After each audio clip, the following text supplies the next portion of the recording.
Situasi dan keadaan kita ini sedang tidak baik-baik saja. Dan keadaan ini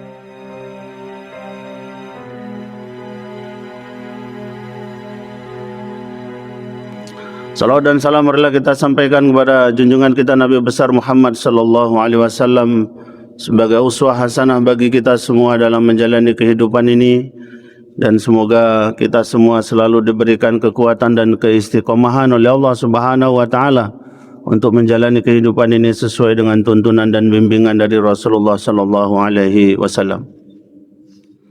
Sehingga mudah-mudahan kita semua akan mendapatkan syafaat dari beliau dan kemudian kita mendapatkan kebahagiaan hidup di dunia, terlebih yang kita harapkan kebahagiaan hidup di akhirat. Bapak Ibu yang berbahagia, kemarin ditanya oleh Ustaz Lasri apa judul pengajian kita pada subuh pagi hari ini, maka teringat saya kita sekarang sudah memasuki tanggal 15 Agustus tahun 2026. Maka judulnya mensyukuri nikmat kemerdekaan, karena memang kita lihat sekarang di beberapa tempat suasana persiapan menyambut Hari Kemerdekaan 17 Agustus 2026 ini sudah benar-benar terasa. Salah satu tanda-tanda yang paling kita rasakan adalah mulai banyaknya warga kita yang berjualan bendera merah putih. Ah, itu dia. Sepanjang Sudirman, ya kan, lampu merah dan segala-segala macamnya. Itu salah satu tanda bahwa sekarang masyarakat kita sedang bersiap-siap, dan tentu kita semua di sini begitu ya Pak, untuk menyambut peringatan 17 Agustus hari kemerdekaan kita yang ke-81 ya. Nah, yang ke-81. Artinya sudah 81 tahun negara kita ini dinyatakan kemerdekaannya. Di beberapa RT termasuk di RT tempat kami pun persiapan sudah mulai dilakukan. Kemarin sore lagi enak-enak ngetik, tiba-tiba datang ibu-ibu mengucapkan salam, assalamualaikum, assalamualaikum, begitu ya kan, keliling untuk memungut iuran untuk memperingati hari kemerdekaan nanti hari Senin ya saya. Hari Senin. Di sini ada upacara bendera Pak? Enggak ya. Ini bapak-bapak, ibu-ibu ikut upacara bendera enggak kalau 17 Agustus nih? Jangan-jangan lagu Indonesia Raya sudah hafal ya? Mungut iuran, dan sudah itu saya lihat, saya proposalnya. Ini apa saja nih Bu kegiatannya? Beliau sampaikan ini atas perintah Pak RT nih mungut iuran nih. Saya tengok apa ini acaranya nanti. Saya tengok acaranya. Pertama gotong royong. Gotong royong oke lah. Ini gotong royong masih sejalan dengan semangat kemerdekaan, saya bilang gitu. Yang kedua, tarik tambang. Ini dia. Saya bilang kita di sini sibuk-sibuk tarik tambang, tarik sana, tarik sini ya kan. Sementara tambang-tambang kita ditarik oleh orang asing, Bu. Jadi masih mau tarik-tarik juga kita di sini gitu kan. Yang kedua, makan kerupuk. Saya tanya, enggak ada yang lain yang bisa dimakan, saya bilang. Entahkah jagung rebus kayak saya bilang kan, entahkah ubi kayak atau apa segala macam, kecuali kerupuk enggak ada, saya bilang.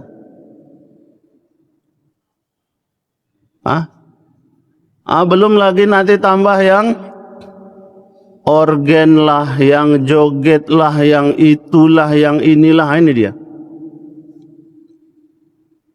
Bapak Ibu yang dirahmati Allah Subhanahu wa taala. Inilah yang saya amati, yang barangkali kita juga rasakan. Bagaimana kecenderungan, fenomena, tradisi bahkan mungkin sudah. Kalau yang di kampung-kampung karena batang pinang tuh masih banyak, ada juga tuh lomba panjat pinang, ya kan begitu. Panjat pinang tak boleh lagi. Tak boleh lagi panjat pinang. Batu yang dah. Dipinang dulu. Di pinang ya, makanya ndak usah ada panjat-panjat pinang, ya kan. Karena kata orang tua-tua batu, ya kan, dipanjat dulu baru dipinang, ndak boleh, ya kan itu. Haram hukumnya kan begitu, ya kan. Gitu, Bu. Ibu-ibu ini aku tengok lesu aja, orang mau merdeka nih, Bu. Semangatlah, ya kan. Serapan ada nih, masih ada nih Anda serapan? Masih ada serapannya? Ada ya? Nah, saya tengok meja belum tersusun tadi, ya kan, apa? Libur serapan hari ini gitu kan. Tapi mohon maaf, saya subuh ini pagi ini nggak bisa ikut membersamai serapan, Bu. Karena nanti jam 8 mau check up kesehatan gitu. Jadi disuruh puasa saya sama dokter tuh. Minum boleh, makan tak boleh katanya, apalagi lontong, ya kan. Begitu. Ibu bapak yang dirahmati Allah Subhanahu wa taala. Inilah yang kemudian perlu kembali kita renung-renungkan bersama. Bagaimana cara kita mengekspresikan kesyukuran kita akan nikmat kemerdekaan ini. Cobalah bayangkan, para pahlawan kita, para pahlawan terdahulu kita yang memperjuangkan kemerdekaan dengan keringat dan darahnya itu, dengan segala pengorbanan yang sudah mereka berikan untuk kita ini, dan kemudian kita mengekspresikan hari kemerdekaan ini, memeriahkan hari kemerdekaan ini hanya dengan tarik tambang, makan kerupuk dan lain-lain sebagainya. Jadi begitu kerdil dan begitu sepelenya kita terhadap perjuangan para pahlawan-pahlawan kita itu. Maka sudah saatnya kita harus kembali mengevaluasi nih. Bapak-bapak RT, bapak-bapak RW, yang baru dilantik. Udah dilantik ya? Di sini udah ya? RT RW udah dilantik ya, alhamdulillah. Pak RW udah dilantik, Pak RW ya? Ada di sini rupanya Pak RW gitu, ya kan? Begitu. Jangan lagi tarik tambang, Pak RW, ya kan? Jangan lagi makan kerupuk.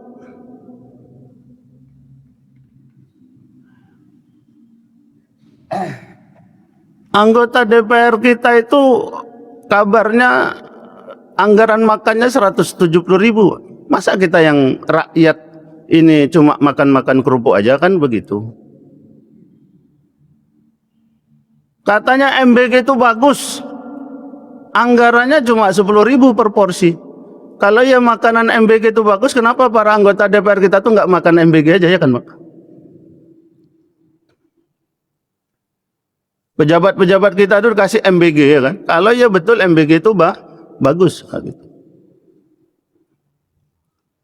Hal demikian yang perlu kembali kita renungkan sama-sama seiring dengan hari kemerdekaan yang 2 hari lagi akan kita peringati. Makanya saya sampai berani mengatakan seakan-akan 17 Agustus yang kita peringati dengan segala rangkaian kegiatannya itu akhirnya hanya sebatas seremoni ke seremoni, seremoni ke seremoni. Belum lagi nanti kalau sampai, kalau di tempat kami dulu, Pak, setiap mau 17 tuh ada dulu tanding sepak bola. Tanding sepak bola itu tidak pernah ada juaranya. Tahu kenapa, Pak? Karena asal ketemu grup kami dari kampung kami, Desa Mengkirau namanya, ketemu dengan grup lain tuh, pasti ujungnya kelahi. Sudah tuh tak ada yang muncul juara lagi. Karena kelahi. Padahal kemerdekaan ini bisa diraih dengan semangat persatuan dan kesatuan. Tapi justru main sepak bola dalam rangka memeriahkan peringatan 17 Agustus akhlai gara-gara mau jadi juara sepak bola. Jadi begitu banyaknya ironi di tengah-tengah masyarakat kita ini yang melakukan rangkaian kegiatan itu justru tidak sejalan dengan apa yang seharusnya menjadi tujuan. Akhirnya apa? Mubazir, keluar duit juga.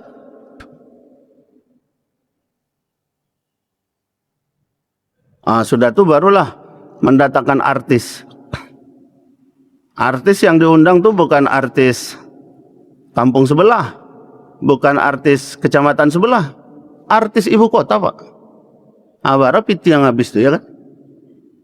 Itu tradisi-tradisi yang kadang-kadang bahkan mungkin sampai sekarang masih terjadi di tengah-tengah masyarakat kita. Ibu bapak yang dirahmati Allah Subhanahu wa taala, karena itulah kemudian kita perlu kembali merenung-renung makna dari kemerdekaan sebagai nikmat yang amat sangat besar yang sudah dianugerahkan oleh Allah kepada kita, bangsa dan negeri ini. Makanya kalau kita memahami bagaimana makna kemerdekaan menurut Ibnu Taimiyah, ia menyatakan bahwa merdeka itu artinya terbebas hati kita, jiwa kita dari belenggu hawa nafsu. Terbebas hati dan jiwa kita ini dari kecenderungan-kecenderungan dunia yang melalaikan. Nah, kalau kita ambil makna ini, kita pahami makna ini, pertanyaannya, apakah kita ini sudah benar-benar merdeka? Kan begitu.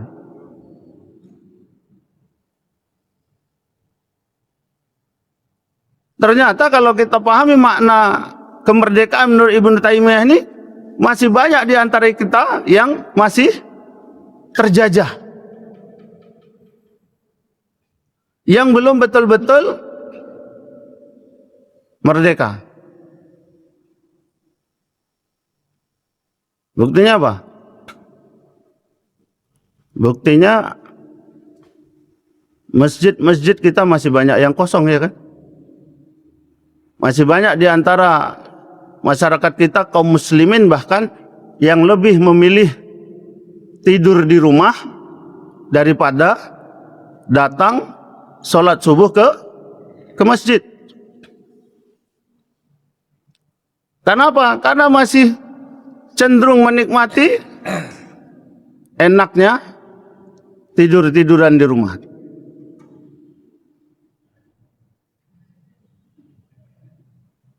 Sehingga apa? Sehingga berat baginya untuk datang ke masjid.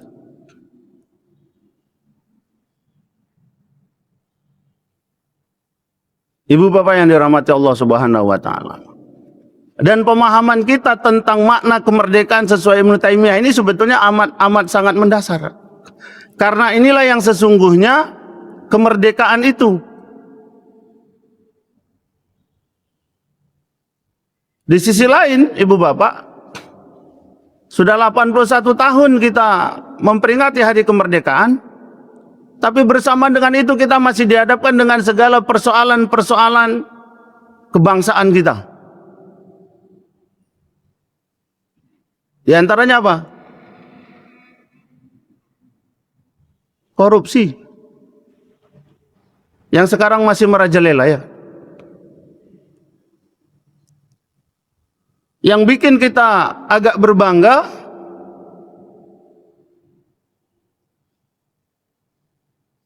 ketika ada di list daftar pejabat-pejabat daerah yang koruptor se-Indonesia itu, yang oleh Pak Prabowo sudah dibawa retreat ke Malang, ya kan? Malang tuh ya. Yang sudah diapalah segala macam. Ketika diterbitkan list daftar koruptor itu, Udah pernah lihat Pak itu? Baca. Kepala daerah yang terjerat korupsi di Indonesia. Nah, itu yang membuat sedikit kita berbangga itu. Ada sekian orang yang asalnya dari Riau. Wah, itulah dia.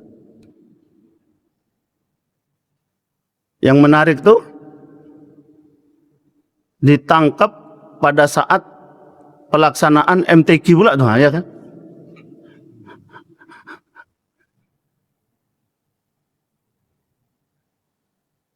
Karena apa itu terjadi Bapak Ibu? Ya karena itu, karena memang jiwa itu, karena memang hati itu yang amat sangat masih cenderung kepada dunia. Makanya mau seperti apapun KPK itu, kejaksaan itu, kepolisian itu bertindak mengawasi segala macam, sepanjang jiwa-jiwa dan hati pejabat-pejabat itu belum betul-betul dimerdekakan oleh mereka, ya pasti ini akan terus berulang.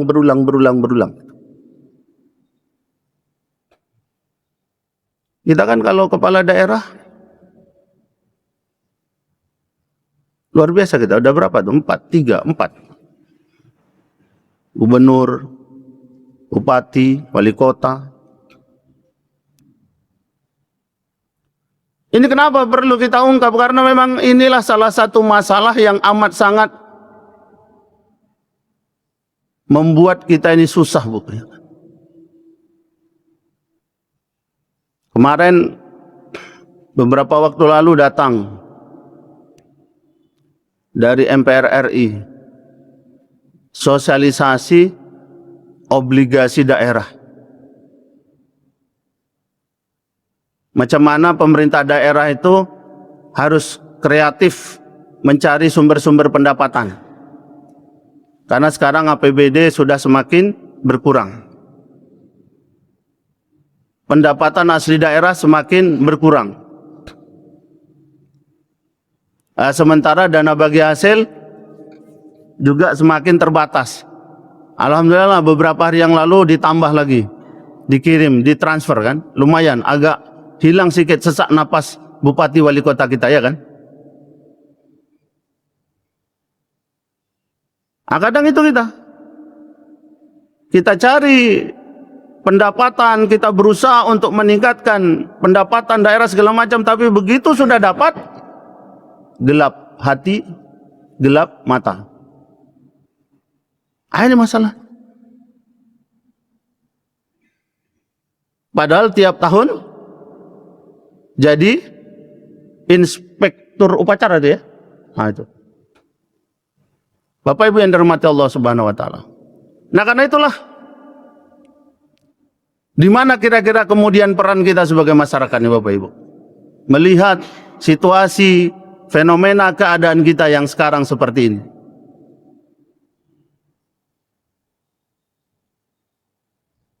Seiring dengan semangat kemerdekaan kita ini. Yang pertama tentu secara pribadi, mari masing-masing kita betul-betul memerdekakan diri kita ini. Ini insya Allah nih yang hadir di Masjid Al-Muhajirin subuh ini udah benar-benar merdeka ini. Mau kita datang setiap subuh ke masjid ini, insya Allah sudah merdeka lah kita ini. Jadi nanti bolehlah ibu-ibu sambil pulang sambil berteriak merdeka, merdeka, begitu ya kan? Itu supaya tambah semangat kita, ya kan? Gitu, Bu. Ini penting karena ini yang mendasari semuanya. Kemerdekaan yang lain-lain itu akan sangat didasari oleh kemerdekaan pribadi jiwa-jiwa kita ini. Kalau jiwa kita sudah merdeka, maka kita akan bisa memerdekakan semua hal di dalam apapun keadaan, dimanapun kita berada. Ini dia. Dan untuk merdeka itu memang perlu melakukan perlawanan, begitu. Bahkan pahlawan kita dulu sampai nyawa pun dikorbankan. Sekarang kan tidak sampai segitunya. Ini yang pertama, merdekakan diri kita dari belenggu hawa nafsu. Dan ini memang tidak mudah. Maka panggilan kemerdekaan kita itu apa?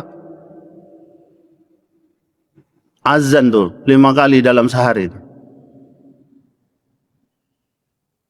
Jadi bagi mereka yang belum betul-betul bisa memenuhi panggilan-panggilan itu, ya bisa jadi karena memang mereka belum merdeka dan belum berusaha memerdekakan diri mereka. Yang kedua, sebagai warga negara, warga masyarakat, agar kita ini betul-betul bisa merdeka dan kemudian mencapai kemerdekaan secara bersama-sama, memunculkan nalar daya kritis kita terhadap keadaan, menumbuhkan rasa peduli,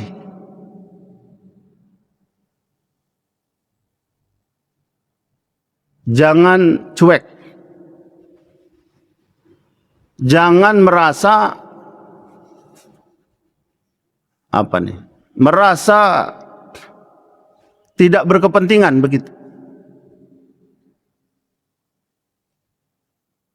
Beberapa malam yang lalu ada anggota DPRD reses ke perumahan saya itu, perumahan tempat saya tinggal maksudnya.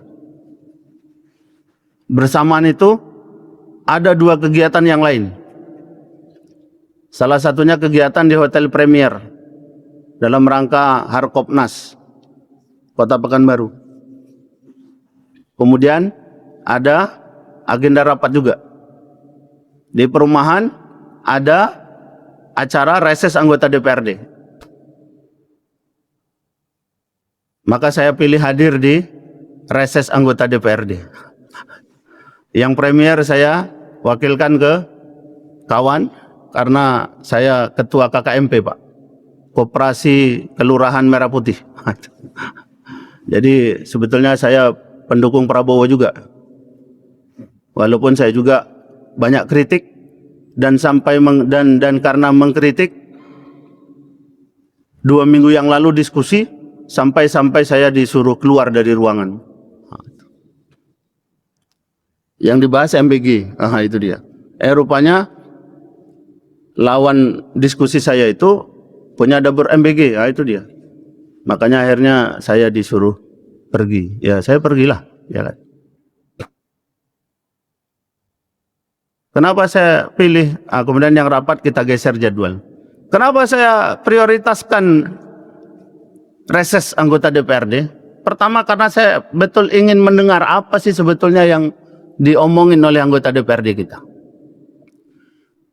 Dan ujung-ujungnya tak jauh-jauh dari efisiensi, anggaran yang semakin berkurang dan segala macam kan begitu ya kan?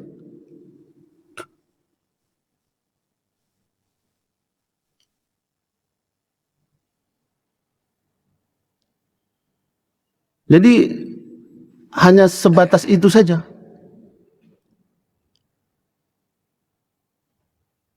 Wakil-wakil kita itu.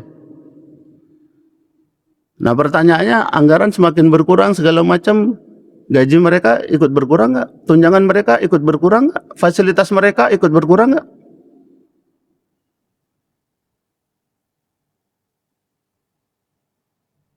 Saya memang mau mendengar dan kemudian menyampaikan pandangan-pandangan kita ke mereka. Karena apa? Karena mereka itu wakil-wakil kita. Makanya saya selalu sampaikan, salah satu yang paling saya senang ketemu adalah dengan anggota DPRD. Kenapa? Karena kita sedang ketemu dengan wakil-wakil kita. Terlepaslah apakah mereka merasa masih mewakili kita atau tidak. Gitu kadang-kadang ya. Karena apa? Karena Ibu Bapak, situasi dan keadaan kita ini sedang tidak baik-baik saja. Dan keadaan ini mungkin tidak dirasakan oleh kita karena kecukupan hidup yang kita rasakan. Tapi coba kita pergi ke tempat-tempat yang amat sangat luas ini. Bagaimana sedihnya kita melihat sebagian masyarakat kita yang mau makan susah, tidak punya tempat tinggal,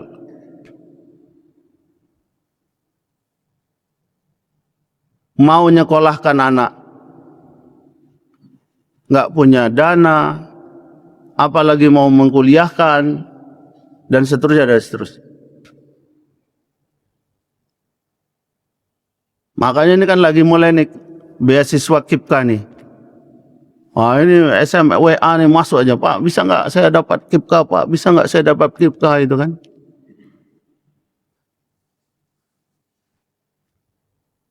Kalau saya sih maunya semua dapat KIPKA, cuman kan kuotanya amat sangat terbatas, itu masalahnya. Ibu bapak yang dirahmati Allah Subhanahu wa Ta'ala. Maka yang kita harapkan sebetulnya apa? Semakin kita ini peringatan hari kemerdekaan dari tahun ke tahun, dari tahun ke tahun ini, keadaan kita, keadaan bangsa dan negeri ini semakin baik. Tapi persoalannya apakah itu yang sekarang terjadi? Maka kita perlu refleksi diri dan refleksi secara berjamaah.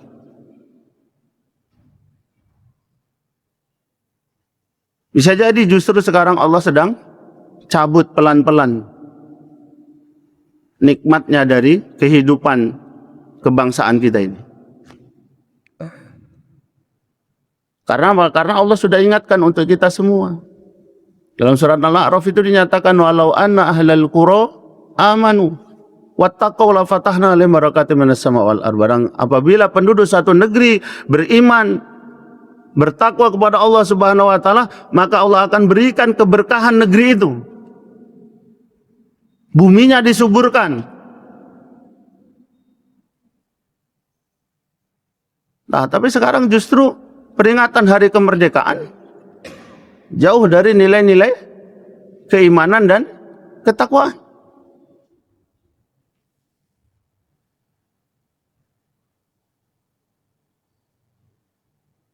Peringatan hari kemerdekaan jauh dari nilai-nilai ketaatan. Itu masalahnya. Padahal sudah Allah peringatkan. Ya mohon maaf, semua rangkaian kegiatan itu menghabiskan dana juga ya kan? Dana yang merupakan nikmat dan anugerah dari Allah, tapi dipergunakan untuk hal-hal yang justru menjauhi nilai keimanan, ketakwaan dan ketaatan kita kepada Allah Subhanahu wa Ta'ala. Disinilah kita perlu kritis. Walaupun sebagian kita banyak yang tidak berani sekarang tuh, takut. Karena kalau ngomong dibully, kalau ngomong dicemooh, kalau ngomong malah dikucilkan dan sebagainya, begitu. Tak banyak orang sekarang tuh berani. Ngomong aja tak berani. Ya kan? Terus bagaimana kita merasa merdeka? Bahkan ngomong saja kita tidak berani.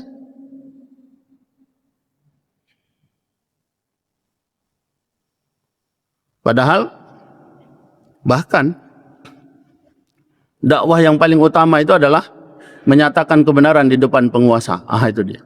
Itulah yang dilakukan oleh para nabi dan rasul. Bagaimana Nabi Musa menghadapi Fir'aun?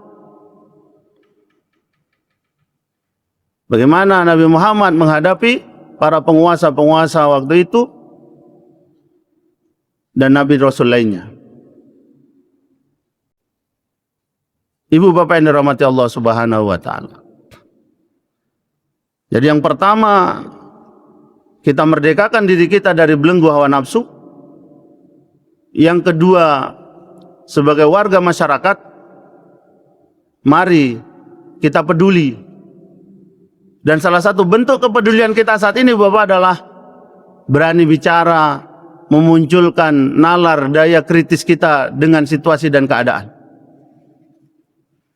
Tentu secara mekanisme negeri ini memiliki pemerintah, mulai dari pemerintah pusat, pemerintah provinsi, pemerintah kabupaten, kota, kecamatan, kelurahan, sampailah ke RT RW. Kemudian yang ketiga, apapun keadaannya, apapun situasinya, kita harus ambil tanggung jawab untuk mengisi kemerdekaan ini dengan kontribusi kita yang maksimal. Kita tidak mungkin mengabaikan segala pengorbanan yang sudah diberikan, yang sudah dilakukan oleh para pejuang-pejuang pahlawan kita itu. Kalau pejuang dan pahlawan kita itu mengorbankan nyawanya, pertanyaannya, kira-kira apa yang bisa kita korbankan untuk kebaikan bangsa dan negeri ini? Jadi harus ambil wilayah kontribusi yang jelas. Ini ada pendidikan. Mungkinkah kita ikut terlibat dalam pendidikan?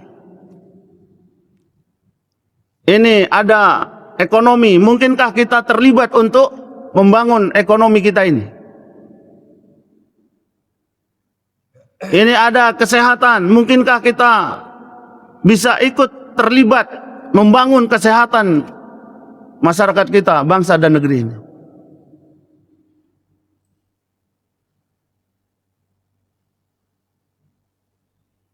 Ada warga masyarakat kita yang lemah, masyarakat kita yang membutuhkan bantuan. Tergerak enggak hati kita untuk membantu mereka? Ini sekarang ini sedang banyak nih Bapak Ibu yang masyarakat kita yang miskin, ya. Ya itu tadi, yang mau memenuhi kebutuhan hidup sehari-harinya saja susah, ya kan? Jangankan untuk bisa makan ikan patin, ya kan? Untuk lauk telur saja kadang mereka belum tentu sehari-hari bisa dapat. Tambah lagi nih, ada yang mau kuliah, semangat kuliah tinggi tapi kemampuan terbatas, ya begitu. Dan hal-hal lainnya. Tambah lagi kita sekarang juga masih dihadapkan kepada persoalan-persoalan problematika anak-anak muda kita. Mereka yang terpapar judi online, ya,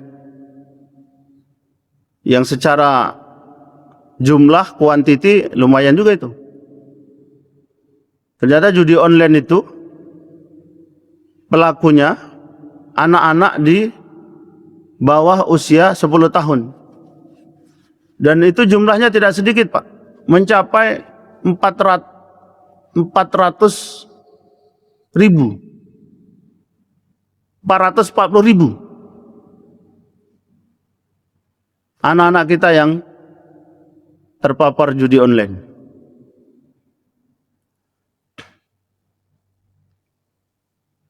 Beberapa hari yang lalu saya ketemu dengan alumni kami di Batam itu. Tamat dia langsung ke Batam, bawa duit 10 juta, buka usaha di Batam. Sekarang karyawannya 16 orang. Nah, itulah dia cerita. Pak, sekarang saya lagi cari 2 orang karyawan. Ah, namanya Saiful. Apa kisahnya Pul? Saya bilang. Ah, itulah Pak katanya. Ah, dia itu menariknya kan asli Selat Panjang, Pak. Jadi karyawan-karyawan tempat dia buka usaha itu diambil dari kampungnya Selat Panjang sana, Pak RW. Jadi istilahnya membangun kampung dengan cara, itulah dia bawa orang-orang kampung itu untuk jadi karyawan di tempat usahanya. 16-an orang. Saya bawa ketemu langsung sama Wali Kota Batam, Pak Amsakar.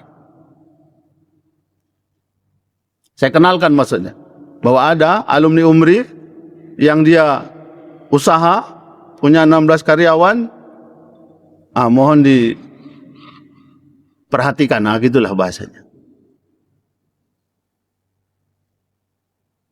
Kenapa dia cari 2 orang karyawan? Itulah baru dia cerita. Udah 4 tahun Pak dia kerja sama saya gitu.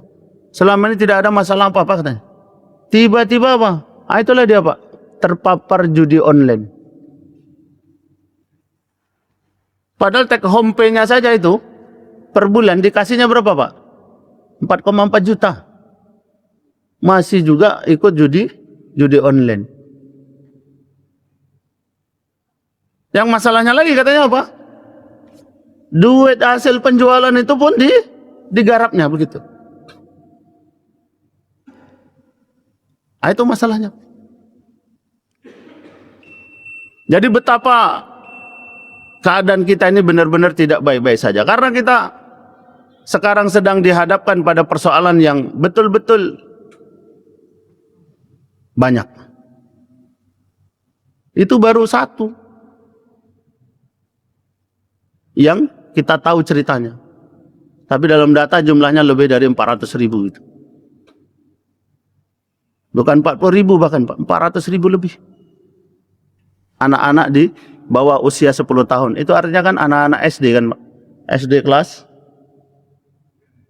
3, kelas 4 ya kan. Yang mereka memang sudah cukup bisa mengoperasikan handphone dan segala macamnya. Ini tantangan kita. Maka cek anak-anak kita itu. Anak-anak kita secara biologis maupun anak-anak kita secara ideologis. Saya dulu juga tiba-tiba dilapori, Pak, kawan kita itu si anu, kenapa emangnya sebelah? Itu Pak, pakai narkoba dia Pak.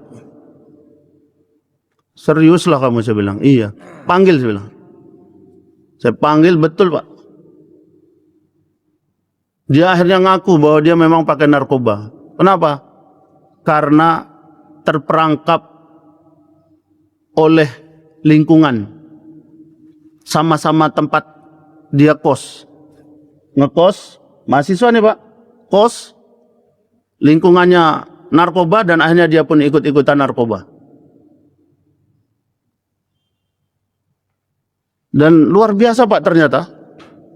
Perbedaan antara orang yang tidak pakai narkoba dengan yang pakai narkoba itu Pak.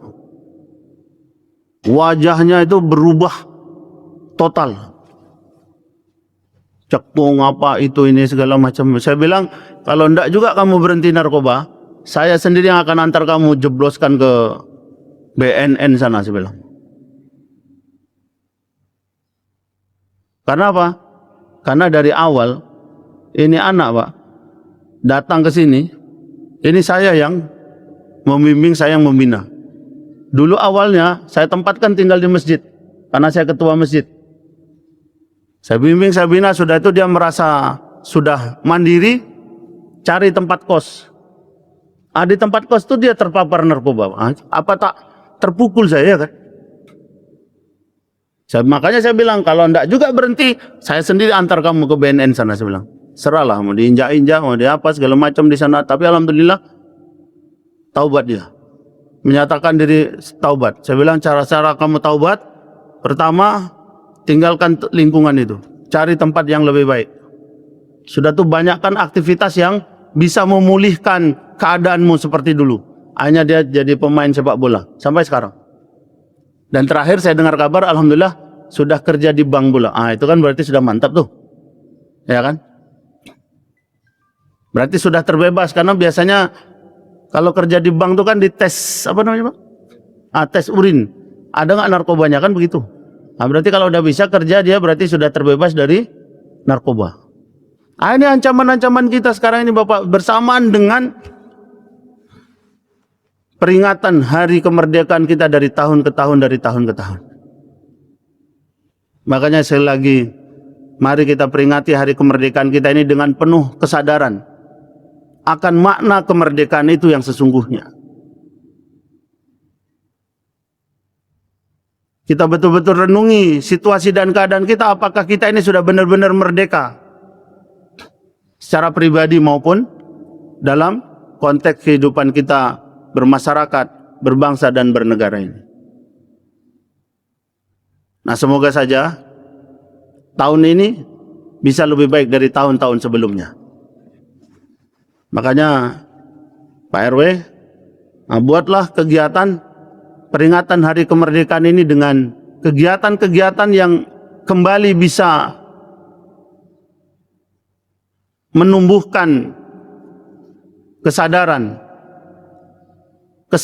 untuk betul-betul memahami makna dari kemerdekaan itu sendiri. Jangan sampai duit dikumpul dari masyarakat habis hanya untuk yang sia-sia dan bahkan cenderung untuk maksiat. Demikian barangkali yang bisa saya sampaikan. Habis kan? 5 menit lagi. Kalau ada hal yang masih mau kita diskusikan, dipersilahkan.